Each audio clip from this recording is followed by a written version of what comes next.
தந்தை, மகன், தூய ஆவியினுடைய அருளும் ஆசீரும் உங்கள் ஒவ்வொருவரோடும் நிறைவாக இருப்பதாக. நாங்கள் இன்று பொது காலத்தின் 25ஆம் வாரத்தின் வியாழக்கிழமைக்குள் காலடி பதிக்கின்றோம். எல்லோரும் மகிழ்ச்சியோடு அமைதியோடு இந்த நாளை நாங்கள் ஆரம்பிப்போம். ஏனென்றால் திருப்பாடல் ஆசிரியர் இவ்வாறு எங்களுக்கு சொல்லுகின்றார்: ஆண்டவர் தம் மக்கள் மீது விருப்பம் கொள்கிறார்.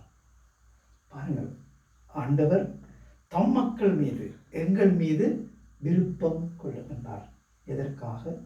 ஆண்டவர் எங்களை அளவுக்கு அதிகமாக அன்பு செய்கின்றார். இதனால் தான் தன்னுடைய ஒரே மகனையே சிலுவை சாவை ஏற்கும் அளவிற்கு கடவுள் உலகின் மீது அன்பு கொண்டார் என்று ஆண்டவர் எங்களுக்கு சொல்லுகின்றார். அன்பு, அந்த அன்பின் நிமித்தம் ஆண்டவர் எங்கள் மீது விருப்பம் கொள்ளுகின்றார். ஆண்டவர் எங்கள் மீது விருப்பம் கொள்ளுகின்றார் என்று சொல்லி சொன்னால் நாங்கள் என்ன செய்ய வேண்டும்? ஆண்டவருக்கு விருப்பமானவைகளோடு நாங்கள் வாழ வேண்டும். ஆண்டவருக்கு விருப்பமான வகையிலே எங்களுடைய வாழ்க்கை அமைய வேண்டும். ஆண்டவருக்கு விருப்பமானவைகளோடு ஆண்டவரோடு நாங்கள் பயணமாக வேண்டும். என் மட்டில் ஆண்டவருடைய விருப்பம் என்ன? நான் விருப்பமான முறையிலே, ஆண்டவர் விரும்பக்கூடிய வகையிலே நான் என்னுடைய வாழ்க்கையை மாற்றி அமைக்க வேண்டும். என்னுடைய சிந்தனை, சொல், செயல் அனைத்தையும் நான் மாற்றி அமைக்க வேண்டும்.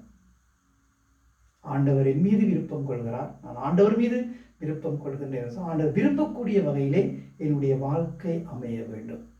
ஆண்டவர் எப்படிப்பட்ட வாழ்க்கையை விரும்புகின்றார்?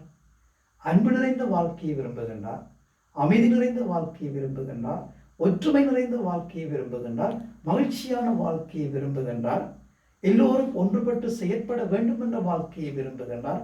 எல்லாவற்றிற்கும் மேலாக ஒருவரை ஒருவர் அன்பு செய்து ஒன்றிணைந்து இறைவனோடு பயணிக்கும் வாழ்வை ஆண்டவர் விரும்புகின்றார்.